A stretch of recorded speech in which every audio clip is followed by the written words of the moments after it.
Welcome to Open BxRx Tuesday on BronxNet. I'm your host, Kibin Alleyne, and I'd like to invite you to get social with us at BronxNet TV on Instagram and Twitter, and BronxNet Community Television on Facebook. In recent months, the issue of inflation has become a major concern for many Americans. Joining me to discuss what's causing inflation in our country is Matthew Nagler, professor of economics at City College of New York and the Graduate Center of City University of New York. Matthew, thank you so much for joining me. Thanks, good to be here.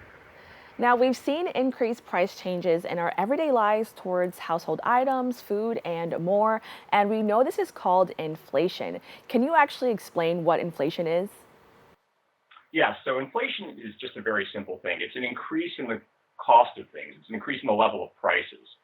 It can be limited to certain areas of the economy. So you might see a rapid increase in prices for something like healthcare services, while other prices stay fixed.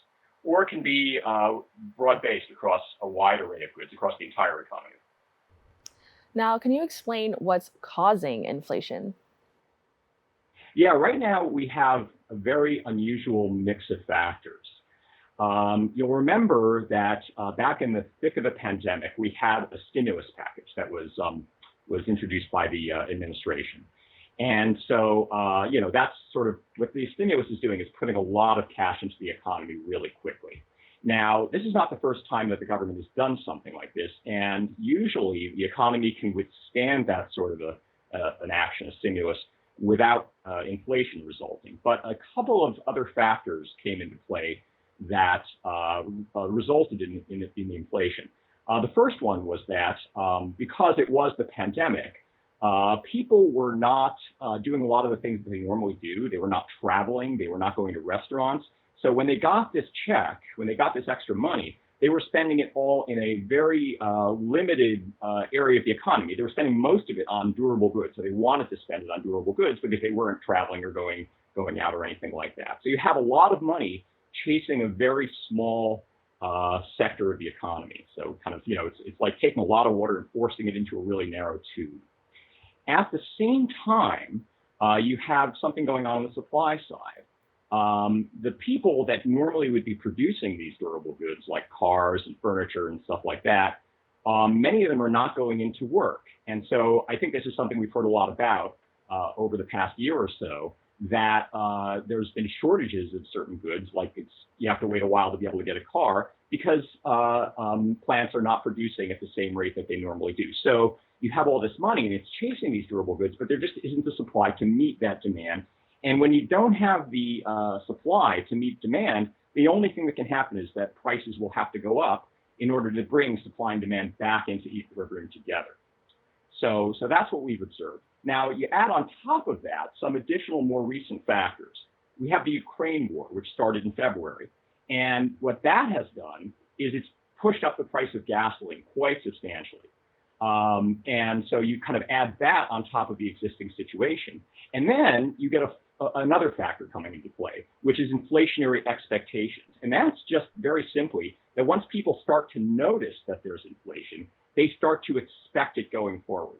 And if you expect there to be inflation, then very often what people will do is they'll say, I've got to spend my money now, because if I wait and don't spend it now, if I spend it a month from now, I'm going to be able to buy less with it. So I got to spend it now. So you already had a lot of money chasing very few goods. Now you have all of that, even more, because people are trying to spend it as rapidly as possible. So that pushes up inflation even further. So I'm really glad that you kind of brought up all those reasons. I think it's so interesting that we're seeing so many reasons for this. Now, is this something that we've seen previously, that there were multiple reasons for inflation in our country, or is this the first time that we're seeing there's so many causes? Now, this is usually what we see.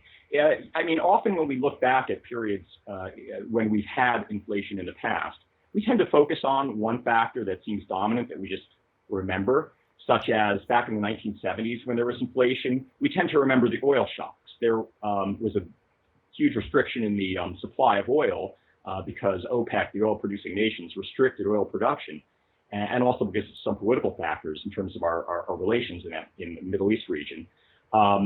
Because of those things, we saw the prices rise, but there were other contributing factors at the time as well. It's just that's the most salient factor there. But usually it's multiple factors that lead to inflation. Okay, now, according to NBC, the Consumer Price Index rose 8.6% in May from a year ago, the highest increase that they've seen since December of 1981. Can you first explain what is Consumer Price Index and how it's measured? Yeah, the Consumer Price Index is a way in which the government calculates inflation. What they do is they take what they call a market basket of goods. They identify a number of consumer products across the economy. And they say, we're going to take a look at the prices just of these goods. Now, the reason they do that is it's too hard to calculate the prices of every single good that's out there. I mean, there's thousands of goods and services too. So like when you pay for services, like if you go to the movies, or if you get cellular service or something like that, those are also things where prices might be increasing. So what the government does is they restrict their attention to this market basket, and they say, okay, so what's happening with the prices of these things? And they use that as an index for inflation. So they calculate a price level at a certain point in time, say a certain base year, like 1980, and then they take a look at the same set of goods in a future, a year closer to the present, like maybe like this year, and they look at how that the average price of those goods in that market basket has increased, and that becomes our index or our measure of inflation. So that's really, in a nutshell, what the Consumer Price Index is. Okay, so now my next question kind of leads into something else a little bit, and I want to know if they're even connected. Does this occurrence mean that we're heading towards a recession? I know that we hear these terms kind of thrown around a lot. Can you just Yeah. explain that? Yeah. So actually, it seems almost kind of contradictory, because if you've taken a basic economics course, you may actually have heard that, and it tends to be true, that inflation and recession are actually sort of opposites when it comes to the economy. So usually inflation occurs when the economy is booming, but a recession is when the economy is doing just the opposite. So why are we hearing that the current inflation is going to eventually result in a recession? Well, the reason is that in order to deal with inflation that is out of control, the Federal Reserve, which makes monetary policy in this country, needs to do some pretty dramatic things. They need to raise the rate of interest, okay? And what that does is it discourages, investment. It does certain things that can actually bring price levels down if they can do it for a sustained period of time. But the negative effect of that is that when you increase interest rates, you also can bring about a recession. You can cause companies to, demand for goods will fall off, and that will cause prices to drop. But that's also going to cause companies to want to lay off their workers. And so that's why a recession can often follow if we're, actually in the process of trying to bring inflation under control. Okay, thank you so much for explaining that because I feel like we often hear these words get thrown around, but we're like, what does this actually mean? And are they even connected? So I appreciate that. Now, is there a way to financially prepare for something like this? You know, um, Really, I think that's a very good question. And I think a lot of people respond to inflation, as I said, by saying, well, gosh, I mean, if I think prices are going to go up more, I better spend more of my money now. And in situations where, in fact, inflation is really out of control, that's what people in the past have done to respond to it. So you had some really major examples of inflation, like hyperinflations that occurred between World War I and World War II. You had, basically people never saved any money. They took, as soon as they got a paycheck, they spent it all. So that was how people responded.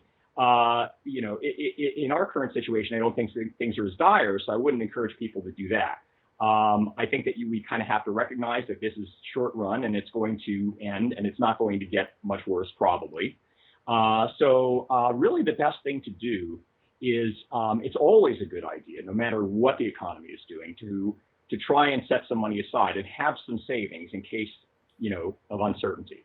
So, for example, if there's a risk that you might lose your job because of a future recession, you want to have that cushion of savings. So having a cushion of savings is always a good idea. And so I recommend that, people engage in personal financial planning, that you set a budget for how much you think you should be spending each month, and set aside a certain amount of money to save. Now, what will it take for us to recover from issues with inflation? And is this even something that we can recover from? Yeah, as I said, I don't think that inflation raises any long-term severe concerns. Um, we will recover, and eventually, probably because the Fed will raise interest rates as they've already begun to do, inflation will be brought under control. Even in the most severe instances of this in the past, such as 1981, when there was a relatively severe inflationary period that was followed by a very sharp increase in interest rates, there was a recession. There was about a year, I think, of difficult times, but it was followed by a sustained recovery, several years of very good times. So I think it's important for us to take the long view and recognize that even though there might be some difficulty in the short term, that eventually the economy will recover and we'll all be doing much better. What can people do to educate themselves on the effects of inflation and just to learn a little bit more about it? I know for me, this is like kind of new. So, what can people do to educate themselves? Yeah, well, other than taking a course in economics, which I recommend for everybody, I think it's also a good idea to read what economic writers are writing about in newspapers and also online. It's good to find somebody who's reputable. Don't always necessarily listen to what you hear on Facebook, but find a reputable writer. Maybe in the New York Times or in NewYorkTimes.com, and educate yourself by reading what they have to say about inflation. Most professional economists will be able to give you a pretty good explanation, but there's other people that know the economy well, and so definitely do a lot of reading. All right, Matthew, thank you so much for joining me. It's been my pleasure. Thank you. We'll be right back with more Open BxRx Tuesday.